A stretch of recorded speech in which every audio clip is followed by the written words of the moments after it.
Welcome to the View in Your Mirror podcast. We are your hosts, Lisa Rubin and Katie Harms. From new moves to tried and true strategies, we'll dissect the ways in which clothing and a little organization can and does affect your daily life. Come along as we hope to inspire, engage, and shape your rituals as well as your shapewear. Hey, Lisa Rubin. Hey, Katie Harms. Pretty sassy today, Katie. I'm feeling sassy. Sassy's a good word. I have a question for you. Uh-oh. In your mind, how old are you? Depends what day and when I wake up and what hurts. Okay, you're sitting there. Nope. Okay, so take all those qualifiers away. When you're locked and loaded and you're firing on all cylinders. I would probably tell you that I'm in my early 40s because I really went through a lot to get to my 40s and learned a lot.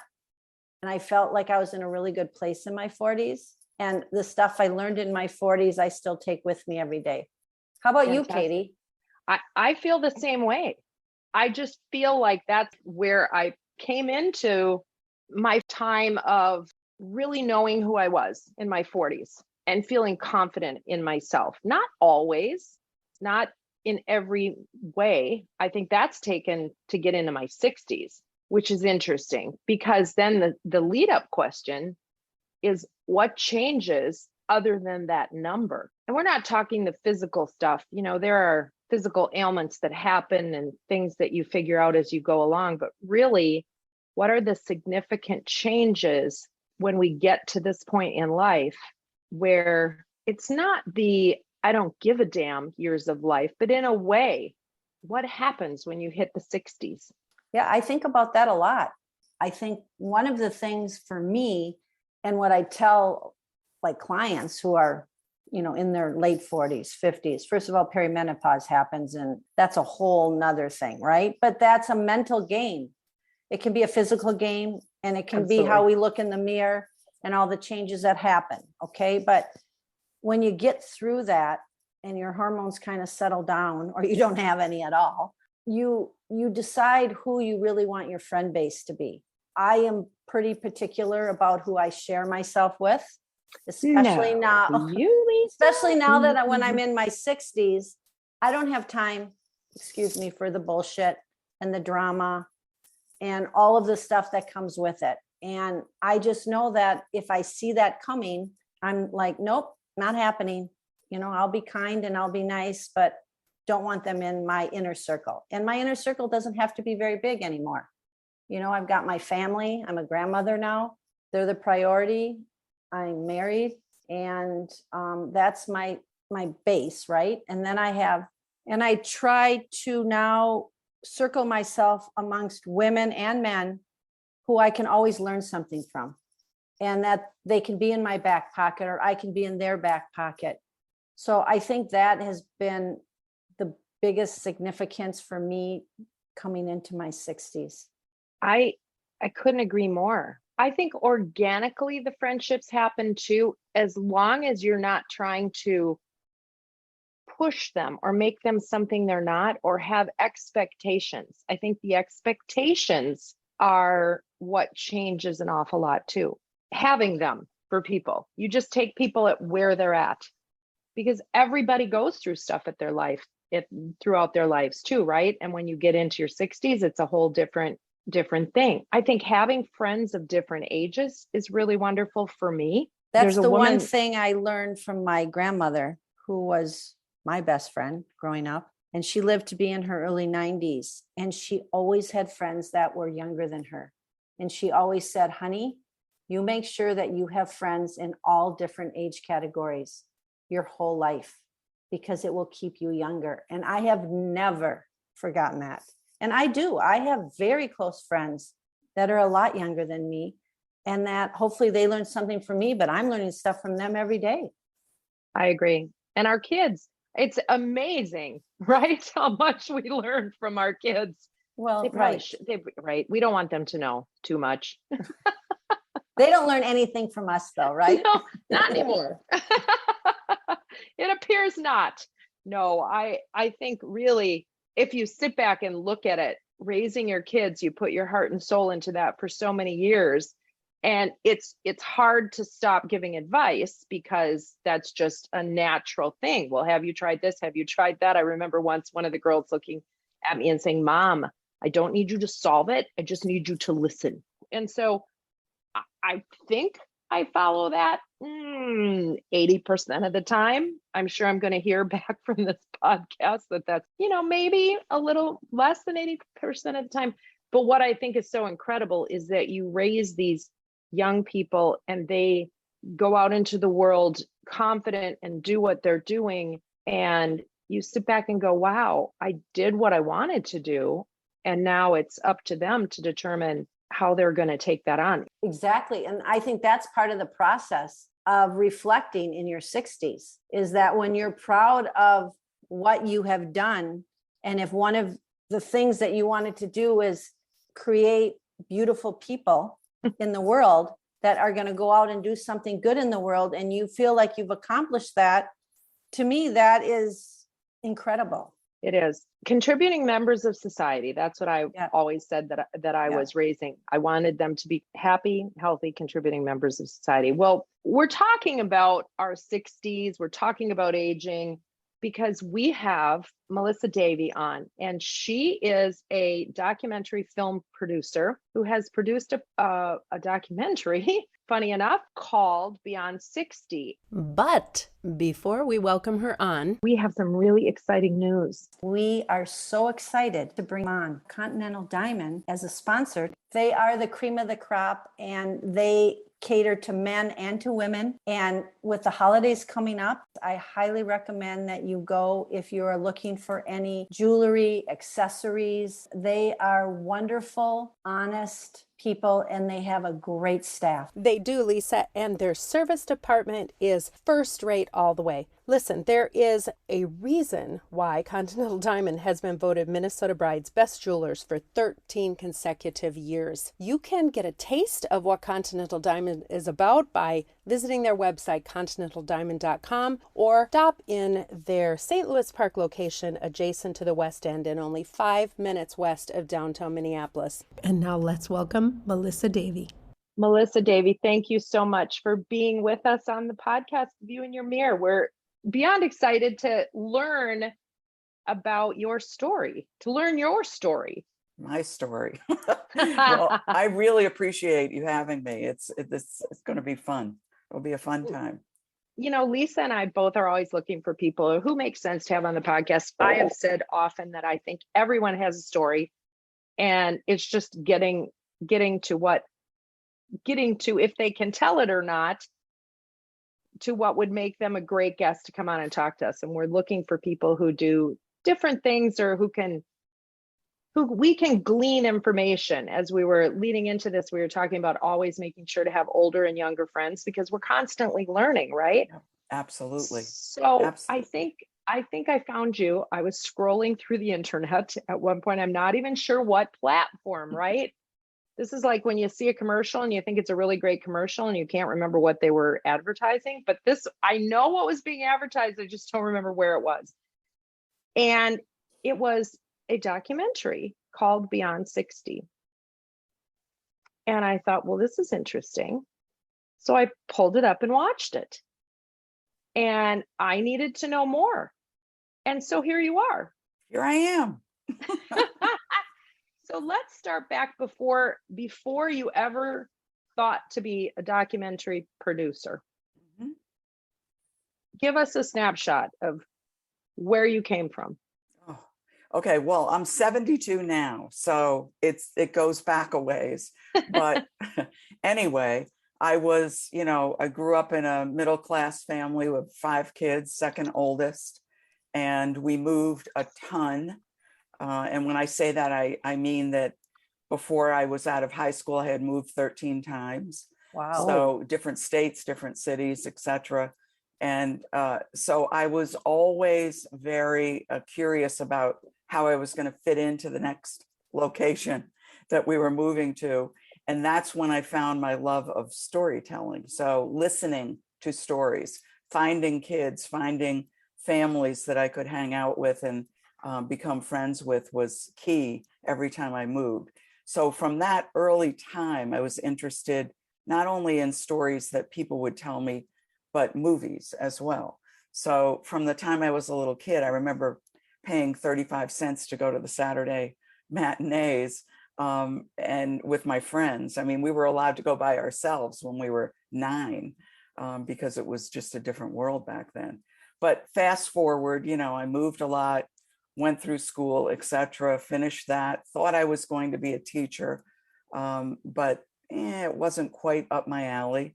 Got married young, had children young, got divorced young, and basically raised my kids on my own for a while, and remarried later in life. When I say that, I mean in my 40s. So, my whole life has been this circuitous kind of route. It was never terribly planned out. And, schooling, I pasted it together as I moved forward with my kids and, moving along myself. And, I got into the nonprofit world, and that was much more exciting than the teaching piece that I tried. And I got into legal services, and I was in legal services for 12 years as a paralegal and a national trainer for their attorneys and paralegals. And that's where I fell into disability law and the love of disability and how it works and how we can help poverty individuals get on disability benefits, et cetera, and help them get back to work through return to work programs. So I did that for a long time. And then, it was getting to the point where, what am I going to do here? Am I going to stay in a nonprofit salary as a single person with kids that are going to go to college eventually? Or what is going to happen? And just by thinking about it and being open in the public and with people that I knew, I was recruited then to a for-profit company to take the same skills that I had learned in legal services and bring them into the for-profit arena. And I ended up there for more than 2 decades. And, I worked for a company called Gen X, which is a national case management company. And they brought me in to build and operate their disability business for their disability insurance carriers. And, I didn't really know what I was doing at that point. I knew disability, I knew Social Security, I knew the law inside and out, but I had never really built a for-profit model before. So that was an interesting part of my life, learning how to do that, the pitfalls, failing and learning from your failures and getting up and moving forward. And I got really good at it. And, and I was there for, like I said, more than 2 decades. And had a very successful career there, and did a nationwide program. It was even international, going up into Canada and over into England. And, and I loved it. I loved it. And there was no ageism in our company, which is an unusual thing. I had experienced it with customer companies that I worked with nationwide. I've seen it, I'm aware of it. But I didn't experience it. And our company was built with very, like more than 50% of the people that were in management, in the case management world, were women. So, and I think that came from the fact that many of them were nurses. So, I grew up in this environment, first in legal services that was, equality was a training that we would have from day one, talking about equality and men and women are the same and pay scales are the same. So I grew up with that early, and that parlayed into the for-profit world. And I feel very fortunate that I had that experience. But then, you're sitting there and you realize that you're coming up on 65. And again, no pressure to leave the company whatsoever. But we were being bought out again. So I've been on that rodeo a few times, where we were bought by private equity. And I was on the executive team at that point, vice president in the company. And there's a lot of work that goes into developing all the criteria and information that you need for the sale, it takes a lot out of you. So I thought, oh, that made me sit down and do an inventory and think about, where do I really want to be at this point in my life? And is my life over? Does this mean 65, at this point you're supposed to retire? Or is there something else? And, when I sat there and actually thought about it, I knew that I didn't want to walk into nothing. I knew that I probably wanted to stop doing this because I wasn't willing to say, okay, I'll sign up for another 5 years. That made me a little bit nervous, because I was thinking, gosh, I'll be 70 and still doing this. And who knows what your health is going to be at 70. Luckily at 72, I'm still kicking. But, sitting there and just doing this inventory of all the things that you wish you had tried, but you had never really given notice to. You would shrug it off saying, oh, that's a fantasy, or I'm not trained for that, or, I have no experience. How could I possibly? But, something about being 65 and building a successful business, which again, in the beginning, I failed miserably at many of the attempts to make it a perfect business. I realized that, well, everything you do is new. Anything that you try is something new. And so what's the fear about? So what if you don't do well, on your first step out of the door? Why wouldn't it be worth trying? And I think as you get older, you get a little more relaxed with that question, like, why am I so scared? What really could happen? I could fail, maybe. And then if you fail, you could just go on to the next thing. So sitting there, I was coming up with this list. And then a couple of things happened that just solidified the thought that I need to make a change. I want to do something else. I'm still alive and well, and I want to learn how to do something else. So I went through the list, crossed off all the things that seemed really pie in the sky, or would take me too long to figure out. And I kept coming back to filmmaking. And filmmaking was something that, again, when I mentioned it earlier in our discussion, I was going to the movies at a very young age, and I was fascinated by how they told stories and how those stories made me feel. And I've always had a connection to anybody who tells me a story, because you tell me a story and it could change the way I think or feel about something. And I think that's something we all need to be open to. So this filmmaking thing came up, and then, a couple of things happened at work to solidify the fact that, yes, maybe this is time for me to go. And then ending up a day on the set with a famous director, completely out of the blue, really set me on the path to say, I'm going to try to make a film. That's incredible. Some things I want to pull out from that, because it's very interesting that you, and a lot of the things that happen through our life happen because we're in certain situations, or we've had those conversations or whatever, like you say, and then it takes on a life of its own. You said something very interesting, working in legal services. It was all about the law. So you really got it from that standpoint.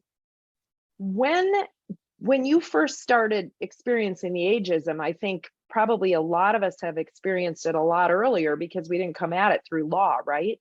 Mm-hmm. And so then when you came into the new company, when you came into Gen X, well, first of all, this is maybe I'll cut this part out, me fumbling to ask a question. The rambling, that's the wonderful thing about editing, right? Yeah, it's great. When you got to Gen X, and what got you to Gen X, I love the fact that you were very open in talking to people about what you had envisioned, or asking questions to determine what would be the next right step, without fear of how that was going to affect what you were doing at that time. Can you talk about that a little bit? Because I think that's a big one. We as women, I think, tend to keep things more under the belt. Yeah. For fear of not having something to go to. I think you're right. And you know what? I've just always been a really curious person. And I've always been curious about myself and why I react certain ways, or, why did I do that in my life? And why did that happen? And what could I do to improve upon that? So no matter what I was doing in life, I think I was always evaluating, what was my next step going to be? Was this going to be it? Was I satisfied where I was? And one of the things that I won't say I wasn't afraid to do it. And that is to speak up and ask questions and push. I knew that in order to move forward, I had to do that. So I had to get comfortable with that. And when I was in legal services, I was in my 20s and 30s. And I was much more reserved with my ability to yell out something that I wanted loudly, because I would be seen as a screaming woman or a demanding woman, or, somebody who should be told to be quiet, because we're all told to be quiet, I think, as women, young women, growing up. It's, women should be quiet and calm and nice and sweet. Well, I think I always knew that that was not accurate. And I was uncomfortable playing the role. So in legal services, it was easy for me to kind of be loud, because the men and the women were very equal, and the men would encourage me to go after that next job and go above what it was that the man in the office was doing. Go ahead, go for that. You're really good at it. So I had a lot of support there. And I knew that in order to be seen as somebody who had some expertise in a field, that you had to be out there, that you had to show yourself. And so within the national legal services community, I put myself in the position, or I didn't put myself there, but I created a path for me to become a national trainer for attorneys and paralegals. And I thought, that's going to give me more credibility. And people won't see me just as a woman that's doing this work, but as an equal, a person that can do this work, knows it. And it was really important to me to do that. And because of that, because I got comfortable enough to push that in my 30s, late 30s, by the time I was 40s, early 40s, Gen X had heard about me. They were looking to build a Social Security division within the company. And they didn't even know what it was. So they were going out to look for expertise. And how my name came up, honestly, is still, I don't even know who told them about me, but they came and found me at a conference and they said, hey, we've heard about you and this is what we want to do.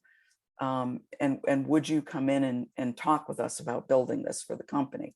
And at that moment, I couldn't even imagine, how could you do poverty law in a for-profit organization? So I didn't think it fit. And I sort of wrote it off as, well, that doesn't even make sense.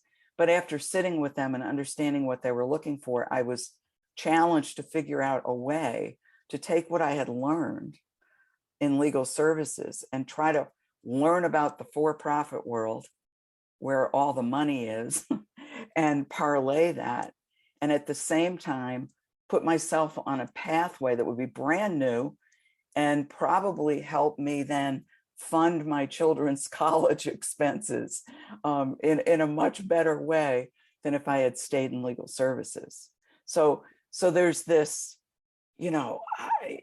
it's just being curious and being open and seeing, always looking at where you are and trying to figure out what else relates to this and what else might I be doing. Because one of the things that always worried me was becoming stale and becoming unhappy in a job that I was in or a relationship that I was in. I didn't want that to happen. And I wanted to make sure that I was always looking at what were the other possibilities related to who I am today and how can I get better at who I am today to take me into tomorrow. I don't know if that makes sense. Did you have a mentor in your like 30s and 40s that you still remember today that kind of helped you, guide you, or someone that you went to ask the questions that you were thinking about and you knew you would get an answer that maybe you'd learn from, or that, you know, you would confirm, yep, I'm doing it right? I mean, did you have mentors, male or female? I did not have a mentor, but I will tell you that I sought out mentors as needed along the path, both male and female. And they were people that had been in my jobs or above me with more experience, who could tell me whether they thought that I was out of my mind. That's most of the time it was asking them, do you think I'm crazy that I'm having this thought that I want to move in this direction? Do you think I have what it takes from your experience with me and the good, the bad, and the ugly? Do you think that I could possibly go there? And I always had friendships with these people, and they were so supportive and so honest. And I always tell people, I mean, I've mentored many people in my lifetime now, and I always tell people, look for your mentors. It might not just be one. There may be many, and you may need to seek out different ones depending upon which way you want to go. Yeah, I think that that's really important. And I've done that personally my whole life. I've always found a mentor in whatever situation that I wanted to move forward in. And I think it's very helpful, and people shouldn't be afraid to find those relationships, because relationships is what it's all based on. So absolutely. And that's true in life, don't you think? Right. That agree. You know, everything that you do, for me anyway, is not just calling somebody and getting some information from them, but getting to know who they are and understanding their story. That's that curiosity and how that fits with me, so I can better understand what is my ask for these people. Well, Right. you know, what should I be asking of this person? And from getting to know them, many times it's built long-term relationships, which has been wonderful. Right. And when you find out their story, right? Yes. You sometimes have this aha moment and you think, wow, that's exactly why A, B, C, and D is happening or is going to happen, or yes, this is why they are the way they are. And yeah, I mean, yes, everybody has a story. Everybody. And the more stories really can, it sounds like a cliche, but stories can change the world if people listen to them and take them to heart. Exactly. You know? And Yes. and we can become better people the more people we move towards and listen to and try to understand without judgment. Exactly. I So, mean, exactly. Me being a wardrobe consultant, I have to find out every woman's story before I help them. yes, Because their story is how they look in their mirror, their view in their mirror. that's right. And until I find out what that story is, I can't be the best person to help them have a better view in their mirror. Oh, So what a my whole perfect business point. has been based on that. Yeah, absolutely. So That might be your quote of the day, Lisa. We're going to leave that thought right there for a second. We're going to take a quick break, and we're going to pay homage to Rustica Bakery. So stay tuned. On the View in Your Mirror podcast, we love sharing our personal favorites. Rustica Bakery is high on that list, and we know you're going to agree. Rustica has 2 locations. They're original at 3224 West Lake Street in Minneapolis, across from Calhoun Commons and Whole Food Market, and Southdale Center next to Lifetime, where you'll enter without even going into the mall. Both have ample parking, either online or in-store. Bread, breakfast, dessert, treats, a menu sure to allow you to find a personal favorite in no time. Online ordering is a breeze, and curbside pickup is an option. Available in-store only are savory menu items. Think grab and go for lunch or enjoy them there. Brunch items are offered Friday through Sunday. My personal favorite is the Take and Bake cookies, available online or in-store. Truly a capstone for any get-together, and in just 15 minutes from package to plate, a memory to make. We highly suggest you always have these in your freezer. rusticabakery.com. Find the food and drink you adore, or try something new. Rustica Bakery puts the love shown by their customers back into every item baked. At Rustica, you're among favorites. And we are back. And Lisa, you just talked about really dialing in and listening to stories so that you can really help people the most effectively. And what the things that kept coming into my mind as I was listening to you, Melissa, tell your story was your ability to listen. You're very self-directed. Your ability and desire to ask questions, that curiosity, and also the self-reflection. So all of that puts together to make a really cohesive, great package of a person who's a lifelong learner. So you took a big pivot. Big. Big. And decided to become a documentary filmmaker. Yes, I did. You talked about a chance meeting, but even that chance meeting was because of an involvement you had in a nonprofit, yes? Well, no, the nonprofit came from the chance meeting. Oh, okay. So yeah. tell us how that happened and who is the mystery chance meeting with? Yeah, well, I'll try to make this the short version. With a friend of mine in her car, picking up her daughter from school and dropping her off at the horse barn where she worked after school. It's on a dirt road in Chester County, Pennsylvania, which is right near where I live. And she said, I come up here every day and I think they're making a movie over there. And I mean, this is the woods. We were in the woods on a dirt road, and I looked over and all the equipment was there. And I said, sure enough, that's true. We dropped off the daughter. We came back down and I said, let's stop.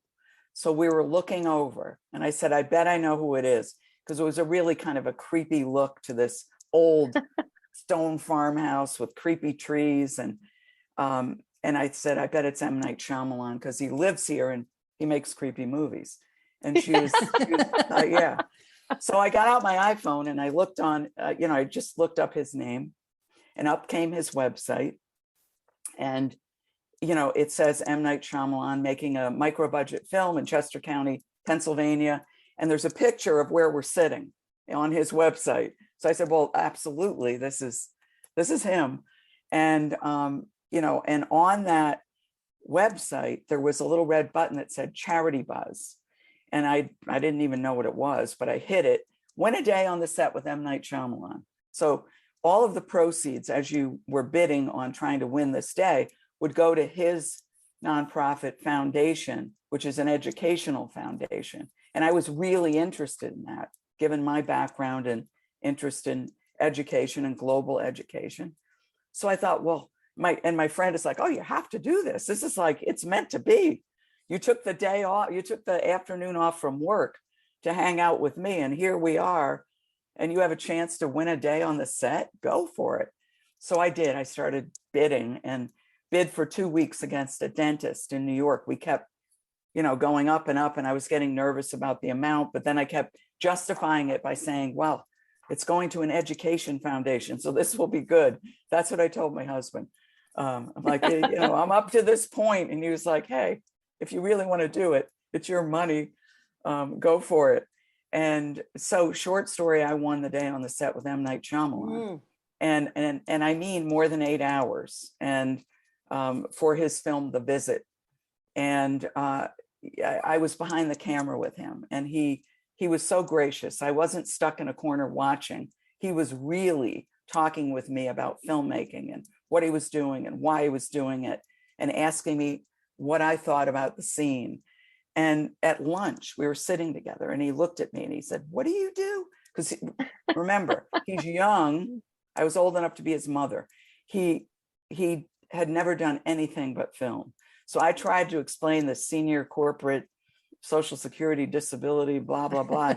He kind of glazed over and looked at me and he said, what do you really want to do? And I said, oh, I want your job.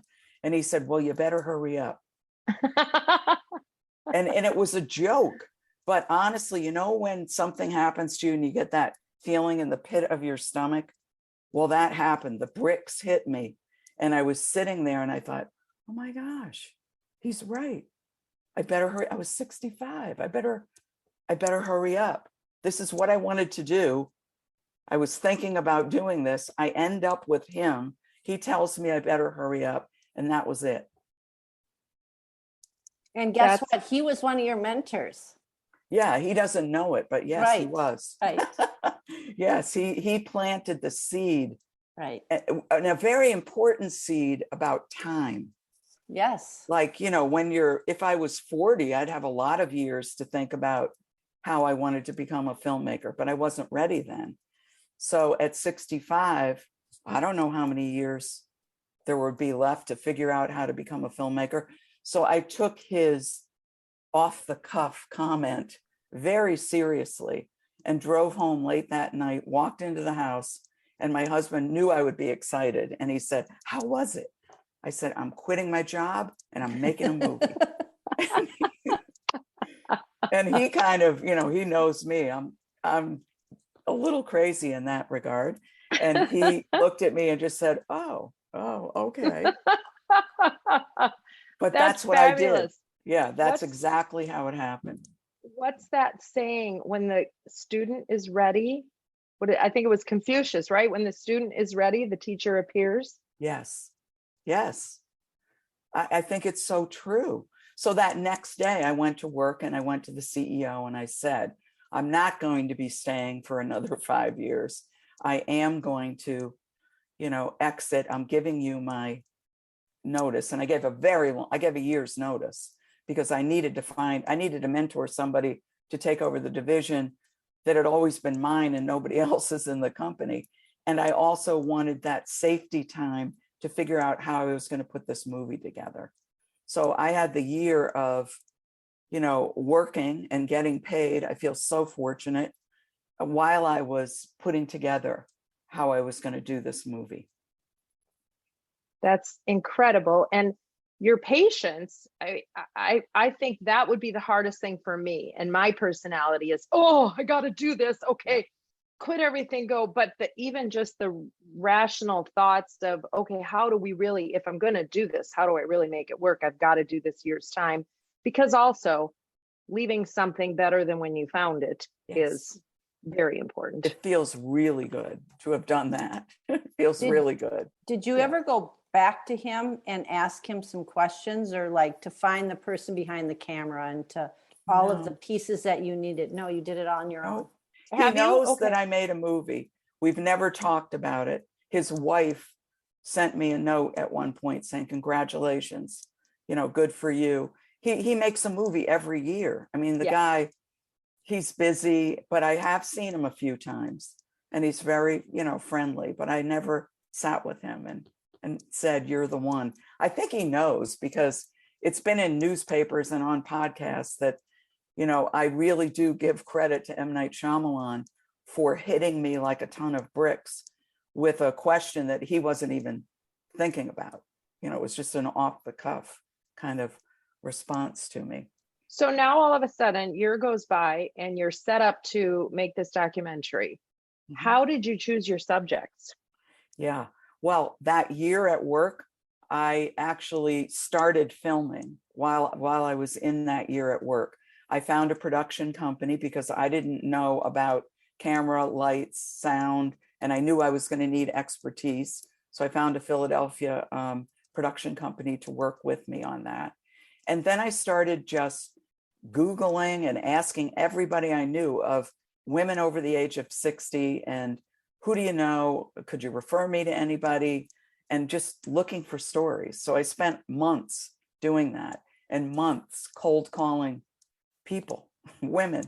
And, and I talked to almost 100 women in this year's period. And, it was that in itself was exhilarating to hear all the stories that are out there. But then I knew I needed to come up with about 9. I figured I could have a feature-length documentary with 9, definitely no more. And I kept coming back to a few people that I had spoken with that I really connected with and that seemed real interested. So, it was just going back to people, talking with them, and then eventually saying, will you be in my film, which I was afraid, that was my biggest fear, that I'm a documentary filmmaker. Not really. I mean, I hadn't done it yet. It's like saying, yeah, I'm the VP of, I hadn't done it yet, but I figured out how to do it. And I was honest with them that, would you trust me with your story and trust me to put this in a film? And the weirdest thing is that all 9 said yes. And that blew me away, because that to me was women supporting women. I mean, for all they knew, I could fail and there would be no movie at all. But they were willing to go along with what it was I was trying to do. And they also all felt that women's stories were very, very important. So that's kind of how it happened. Amazing. And what I love is you start out actually with young women asking questions and interviewing you. Right. There was almost a conversation, really, because there was a mutual. How did you come up with that? Because I love that. Yeah, my idea was to get the crew. Now, the 9 women that I interviewed were, all over the place, different states, whenever. And we had to travel and take a crew to all of these locations. My hope was to have the crew at the beginning and the end talking about the experience, because the crew was all in their 20s. Maybe there were 1 or 2 that were 30, but they were very young. They were men and women, and I wanted the crew. But the crew has other work, and it just wouldn't have worked. And my production partner kept saying to me, nah, I like your idea, but nah, why don't we just go find some women, young women? So that's what we did. We found a group, and all of the women that you see at the beginning of the film and at the end of the film are entrepreneurs, young 20s in the Philadelphia area, artists and, young entrepreneurs that are just doing incredible things and very open to talking about being a woman and thinking about aging. And so we thought, well, that's going to be great to piggyback, all the stories with these young women to show that they have an interest in their future. They have an interest in learning from older women, and they have a keen understanding of the fact that storytelling can help shape the way they're going to go in life. And most of them have older women as mentors. So it was an interesting way to set up and end the film, I think. So we could talk about the film, but I want to encourage people to go view the film.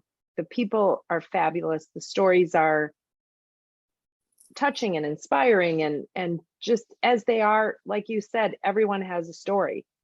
And the way that you've brought out those stories and is really wonderfully done. So how do people get to the movie Beyond 60? How do they find it? They can find it streaming on almost every platform, like Apple TV. Why can't I think of it right now? Vimeo, Vudu, Tubi, Google TV. It's on almost every platform. You just go to the search bar and type in Beyond 60 and you spell out 60. And it's also on demand. If people still have cable TV, they go to wherever it is that they would watch a movie on demand and they type Beyond 60 into the space bar, and you'll be able to find it for purchase or for sale. And the DVDs are through Amazon. It's also on Amazon Prime. It's pretty much everywhere at this point, except for Netflix. And, we hope people will watch it. We hope that you enjoy it and get something from it. Everyone can get something from it. There's not one person alive that couldn't get something from this movie. And we could talk for hours about distribution channels and what you had to learn and all of that. But I want to talk about you, and I want to talk about your next project. What I want to talk about is, how do you organize yourself? You have to be fairly organized, especially when you're going all over the country when you wake up in the morning, do you have a set plan? I'm going to run my day like this, or do you wake up and see what happens? What's your day-to-day? I'm kind of in the middle. because I will tell you that I get things done, and usually in a decent fashion, but I'm not terribly organized. I can't follow. I've tried my whole life, either at work or here or wherever, to run off lists and, check them off and that's not how I work. I work with, what do I want to get done first? What feels good? So honestly, I usually put the things that are the hardest to the end. It's just who I am. And I will procrastinate a little bit here and there, and play with the things that I love the best. And I found that, when you read management books and time management books, they tell you not to do it that way, but it's who I am. And I need to be excited about what I'm going to do, but I need to also be very honest with myself and say, okay, those 3 things that are hard, that you really don't like to do, that are going to be the most tedious work, if you do put them at the end, it means you might be pulling some all-nighters. So, I have that conversation with myself. And the older I get, the more tired I am. So sometimes I don't want to do the all-nighter. So I will compensate and do a hard thing in the middle of the 2 fun things. But I am not terribly organized, but I am very good at getting things done on time, so to speak. So, and I say this to be honest and to hopefully let people know that I am not some kind of super organized person. I'm just not. So speaking of super, I have a question. What do you think your superpower is then? I think my superpower is my ability to listen, my ability to hear people and to not interrupt them and to accept them where they are. And I think as I got older, I think I'm better at that.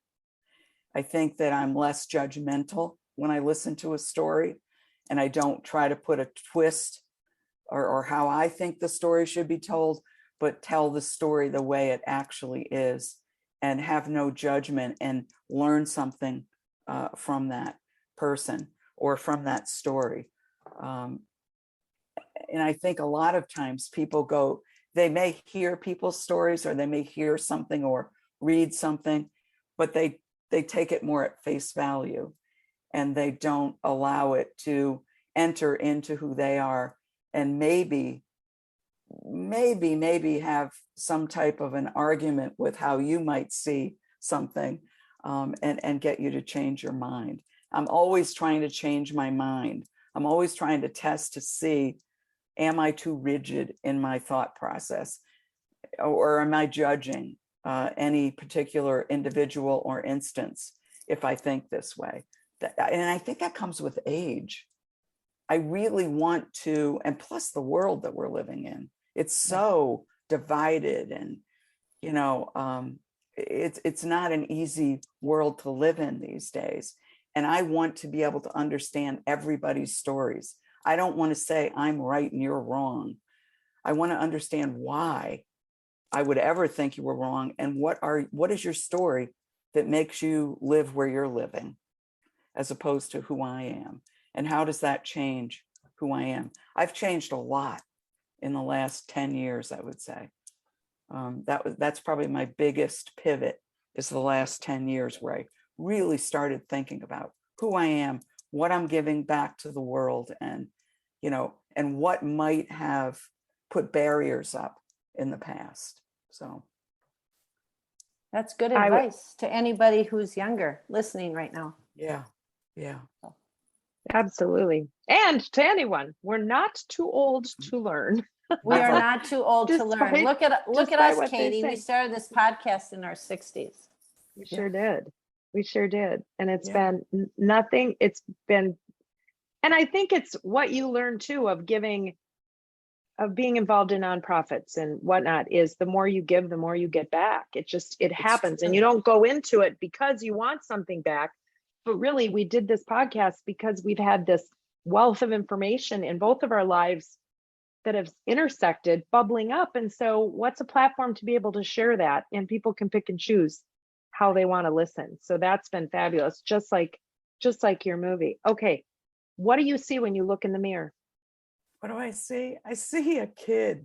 I still see a kid who has still a long way to go, who's had not great times sometimes. And, I can look and say, wow, you made it through this circuitous route that you've been on, and you're still, you still feel like a kid inside, no matter how old you get, and that that there's still more that you can do as long as you have your health. That's what I see. I'm like, wow, you have more possibilities. What's it going to be? That. Yeah. I love that. That's fabulous. Okay, what's next for you? What are you working on? I am in editing on my second film called Climbing into Life. And if you are it's a documentary film about a woman who's now over 70. And she just happens to be the mother of Alex Honnold, who was featured in Free Solo, the documentary. He's the one who climbed El Capitan without ropes, the only one who's ever done it in the world. Well, it's his mother. And his mother has a fascinating story. And she became the oldest woman to climb El Capitan with ropes. I'll add that. On her 60s, when she was 66, and then she climbed it again at age 70 for her birthday. Wow. But her story is interesting in that she wasn't an athlete. She was never an athlete. She was a professor and an artist and a writer. And the only reason that she got into even considering athleticism or climbing or anything was because she wanted to be closer to her two super athlete kids. One was a bicyclist runner, and the other one, Alex, climbs mountains all over the world, and he's, written about daily. So her story is phenomenal.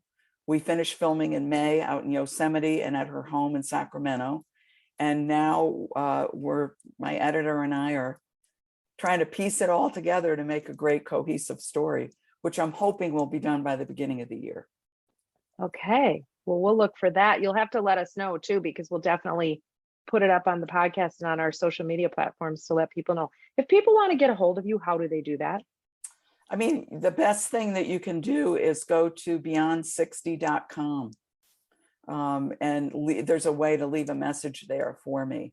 So fantastic. They can write to me and I'll write back.